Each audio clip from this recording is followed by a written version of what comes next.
All right, we are back, or we are here with the league again, uh, with some key undergraduates here. Um, you guys can introduce yourselves. Um, yeah, my name is Shiraj Prakash, and I am a freshman biology major. And I'm Boyu. I'm a sophomore in conservation bio, but I'm on the forestry track. On the what? The forestry track. Forestry track. What is what's that about? It's more about, I guess, like the theory of forest management. So it looks more about how you you manage a forest to, I guess, produce timber or genetically select trees to grow better or have more of one specific attribute. Okay. We'll get more into that because I don't know much about. I know trees are outside, but outside of that, I don't really know much about trees. Um, and Shraj, you said what? You're a bio major? Yeah, I'm a bio major on the pre-med track. Okay, and what's that about? Um, it's just about getting into med school. Getting into med school. Um, what about what kind of med school? I know a little bit, but Yeah. what about for people that like what aspects of like where do you want to be? Where do you want to go? Yeah. I mean, as of right now, it's just getting into a medical school. I guess like for my specialty, I'm looking towards like podiatry, or it's basically foot and ankle. Um, but yeah, other than that, I mean, I haven't thought much about it. Why Okay. podiatry? So I interned there during the summer, and I liked it. Hmm. What about like what aspects of it um, that made you like it, or made you like want to, I guess, go to school for it? I mean, uh, I mean, just for like pre med overall and being like a physician, I've always liked science, um, and it's always interested me. Um, and I thought like I thought like I didn't fit in for engineering or computer science stuff like that. That stuff didn't like I didn't find that interesting.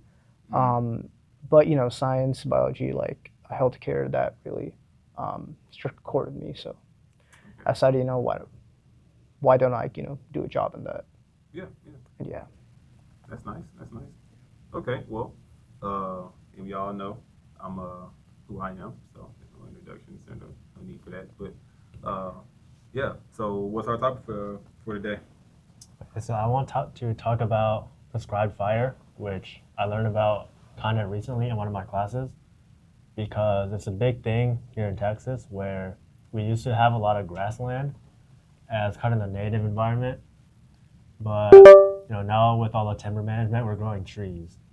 But some of these trees and woody plants are spreading where we don't want them to be. So for grazing pastures where people are raising cows, when the trees start moving in, you can't graze it anymore. So that's a thing called woody encroachment. Okay. And one of the big solutions for that problem is prescribed fire. So you burn out all the grass and the saplings of the trees and other woody plants. So when you kill all that, the grass will grow back faster and the trees can't establish. Okay. So I guess I just want to see what are your thoughts on knowing that fire is already part of the natural cycle of an environment. What are your thoughts on us prescribing fires in contrast to just letting them burn out when they start naturally? I think we're gonna use the mic. This this cord. You hear it's like beeping and stuff. I'm gonna just take it out for this for now. But so we'll just put one of you guys' mics on the table right here so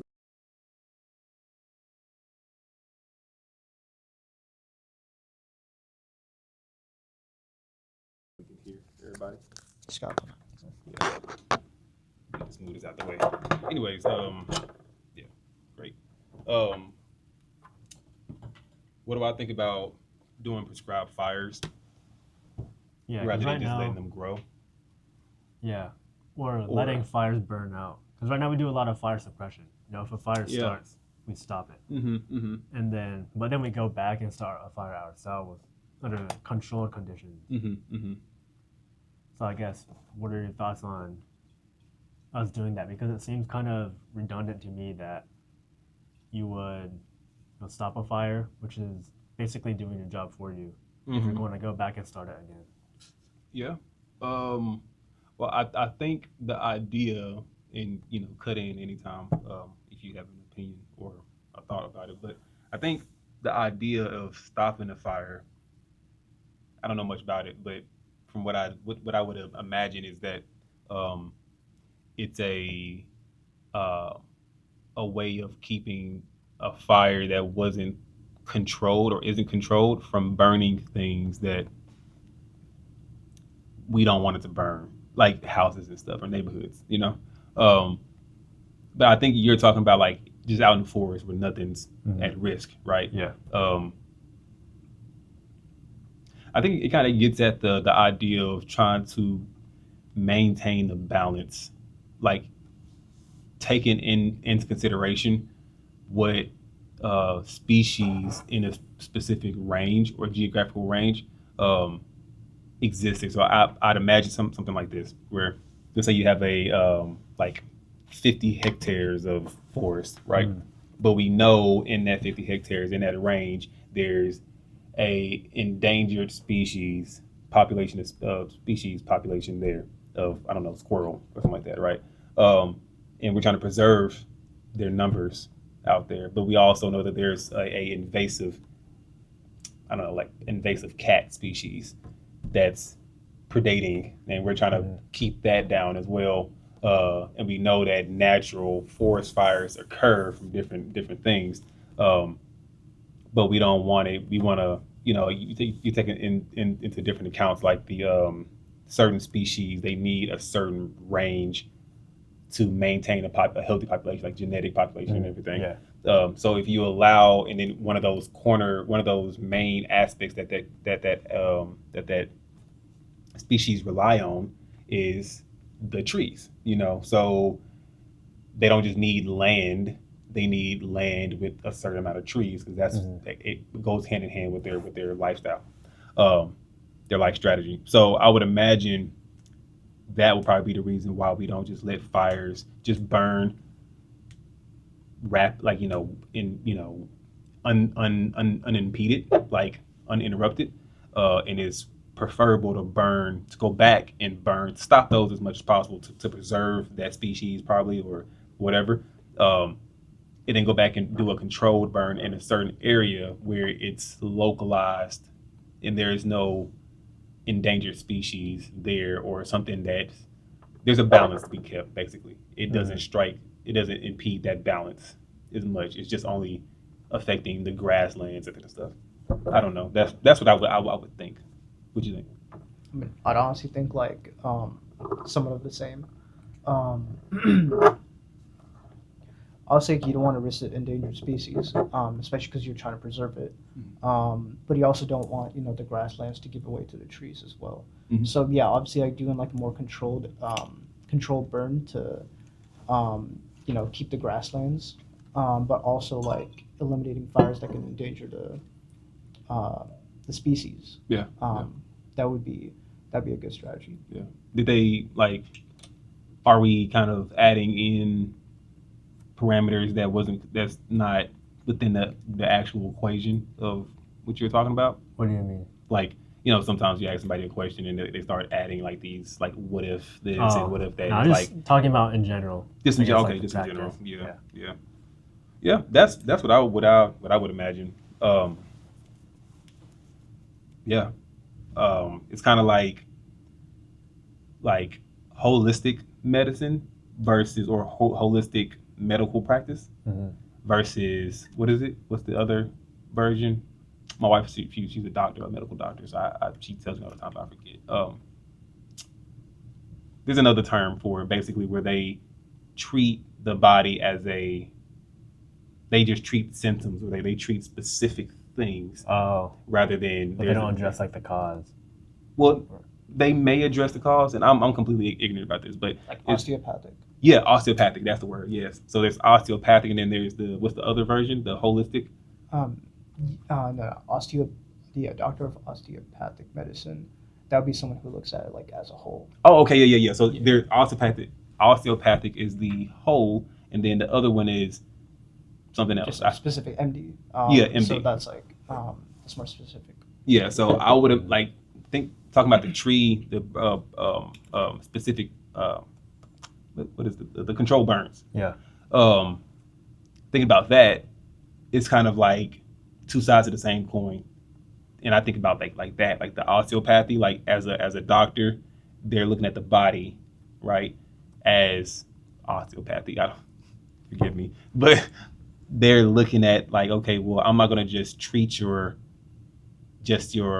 finger or your hand or the whatever. I'm gonna treat. I'm gonna look at your body as a whole and then figure out kind of like not the root cause, but the conjunctive cause. Because you could have, and I just made that up. I don't know if conjunctive cause is the actual term in, in medical science. But what I mean by that is like it could be a combination of I'm slouched, like my back or my sciatic nerve is hurting and it is in pain because I have poor posture, and then that combined with I don't know, sitting on my desk all day long instead of standing up and typing or something like that, combined with not having, I don't know, maybe because I know the sciatic nerve is like it's a lumbar, typically like a lumbar issue, like your spine. So I'm thinking of like basically a combination of symptoms or a combination of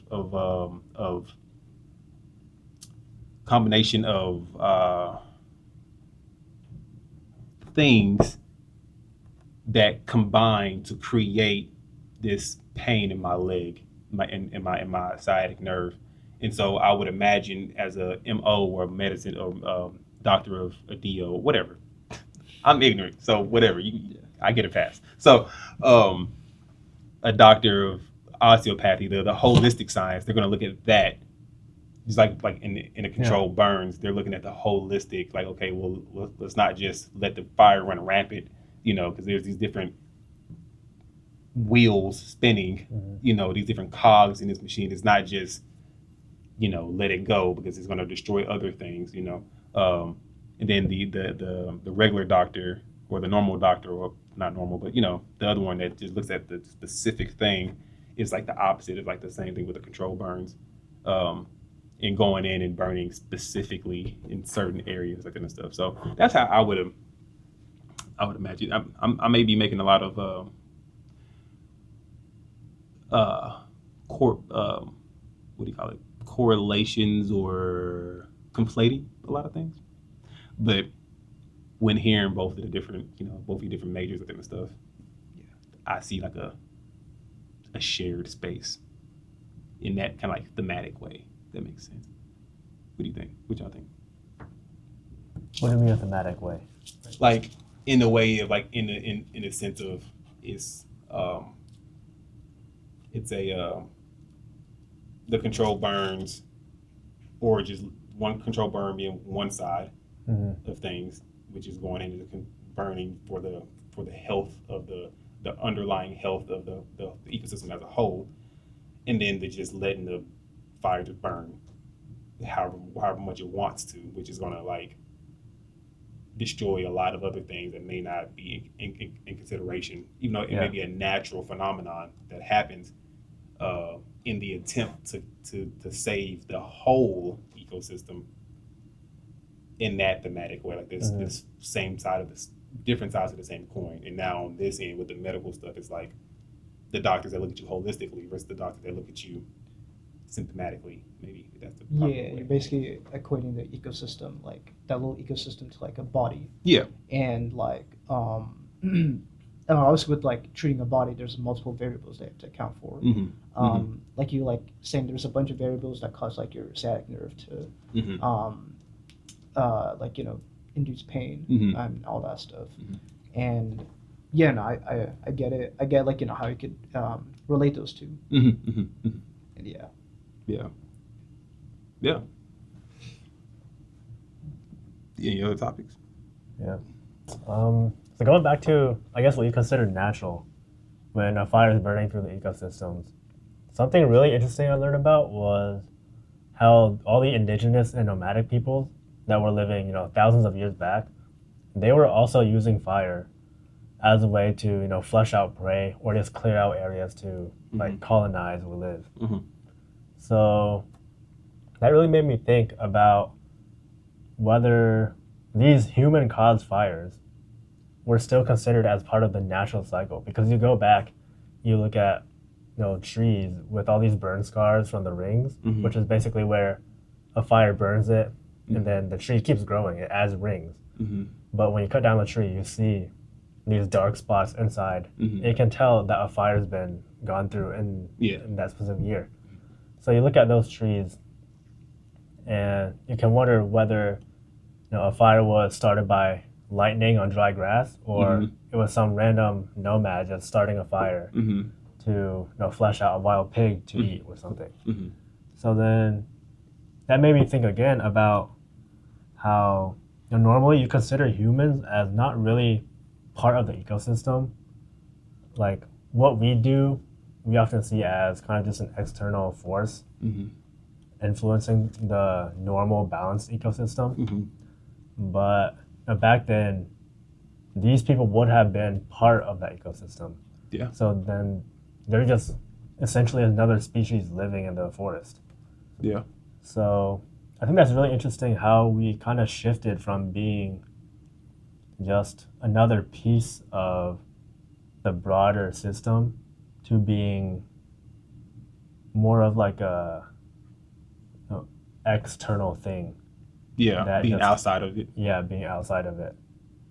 So yeah, I just thought that shift was really interesting. Yeah. From how we transformed through the years and how we still affect those natural ecosystems. Yeah. I just think like it's just because of like also like technological advancements made it like more easy to live. We don't need to. I think the main difference is intention. We utilize these like control burns to preserve the environment because as the population grew and grew throughout like each generation and life expectancy increased, so like obviously the population would steadily increase over the years. Grow. Yeah. I think like intentions change. Like we're not utilizing fire to flush out prey now. We're utilizing it to preserve environments. And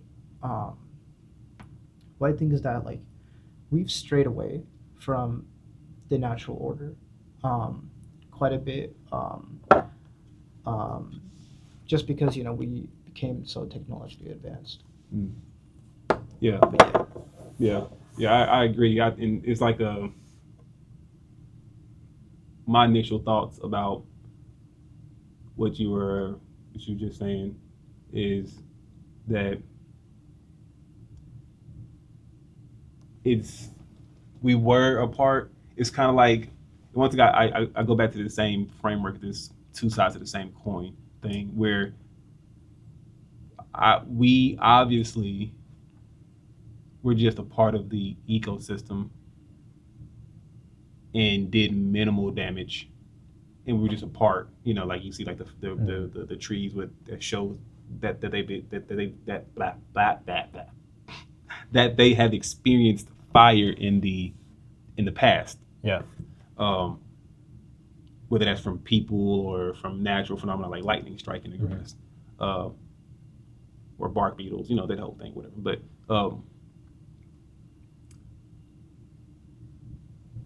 where we were more localized and had less of an impact on the ecosystem, and we were more sparse, like tribal and stuff. We were a part of the ecosystem, but like what Shiraj was just saying, from technological advancement and like modernity, basically, we've become numerous, and our capabilities to affect and manipulate the environment now has grown exponentially. to where it wasn't just like we were limited by just just starting a fire, just catching food, right? Now we can harvest food, produce it, grow it all in house, and run that through. We don't need food anymore. But now we need technology. Now we need this and that, and we need to mine for this and blah blah blah. So we're impacting the ecosystem in greater ways. Plus, how numerous we are in number. Everything. Anyways, yeah. So, the first thing that comes to mind is why is it? That's insane, bro. Oh, because it recognizes the face and it's like, Yeah. oh, it's reframing. That's what it's doing.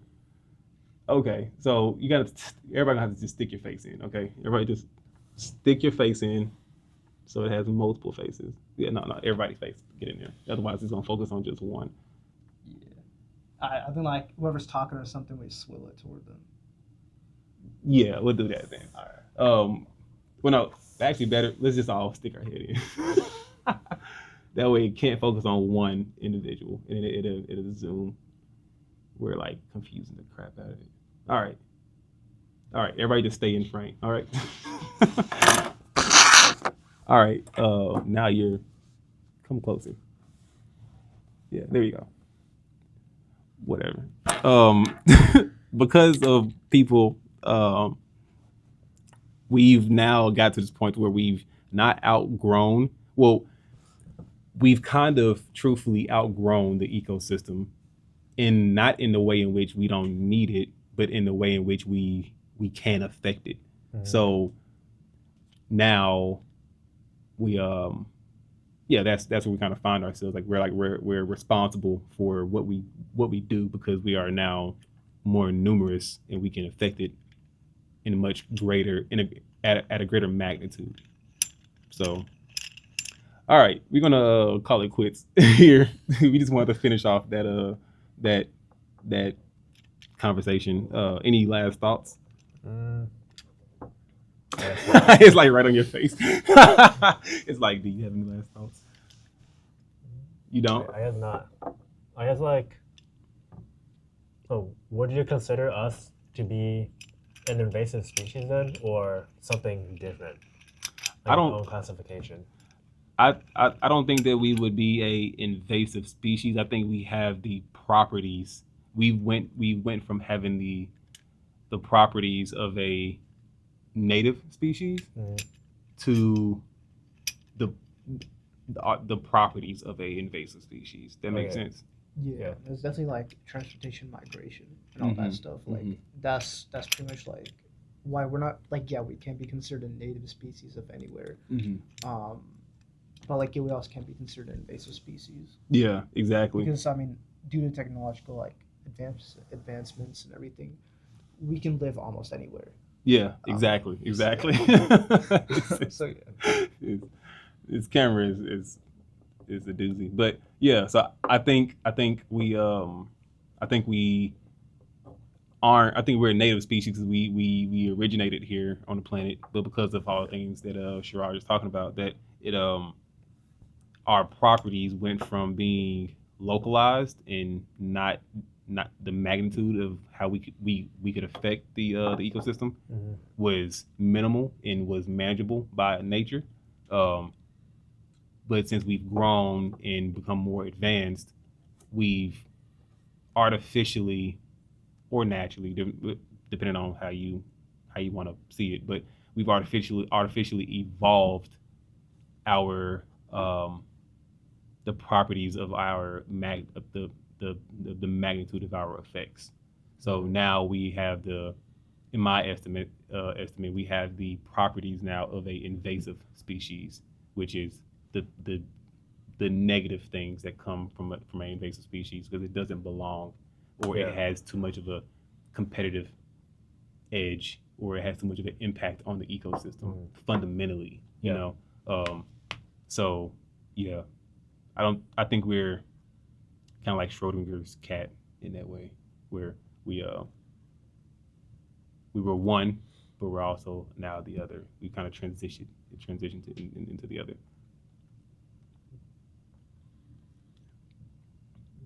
What do you think about that? Yeah. So I mean, I think at some point in history, we just went from being just another monkey in the woods to dispersing, perhaps becoming invasive as we started learning tool use, I guess, and going across all the different continents, migrating, and then I think now we're just something else maybe altogether. We're not really invasive because no, we're in some ways we're not really also part of the ecosystem. Yeah. I think we are a part of the ecosystem. Like, yeah, like you're right. We're not invasive because Invasive species are still in the environment. yeah, yeah. Like we're not invasive because we've kind of outgrown really the meaning of what invasive means. Yeah. Because as bringing people that's not originally from a particular geographic area into that geographic area, and they start doing things that then they normally do in their geographic area. In that way, it's kind of like invasive, but not really. That's like a different term for that. But we've kind of outgrown what a invasive species can even do because we can do what we do where we're not supposed to be, like where we didn't originally come from, geographically, Yeah. on a global scale, and so in that way, like yeah, like where we become something different, which I would call, with just a little bit of optimism, we become responsible. Yeah. Like we went from being not responsible, like we have a carbon footprint. We can't be responsible for that. We're very localized. This is our way of life. This is just who we are. Is what we are. To now we can leave a carbon footprint on the whole planet at the same time, consistently, throughout time, and now we're responsible. Like you're literally responsible for what's going on. So I don't know what you would call that outside of just I guess in our field we would call it anthropogenic. Yeah. So or anthropogenic disruption or whatever. So being human, it's like the meaning of being human has being human on Earth has really evolved. Yeah, I would agree with that. Yeah. Well, we're gonna. It's supposed to be a short episode or short talk today, and our camera has a mind of its own. It's kind of just zooming in, but I enjoyed talking with you guys, and we'll do some more stuff later. Our normal camera overheated, which I didn't foresee that coming, but yeah, it's been great. We've been the league, and we'll see you in the next one. Peace.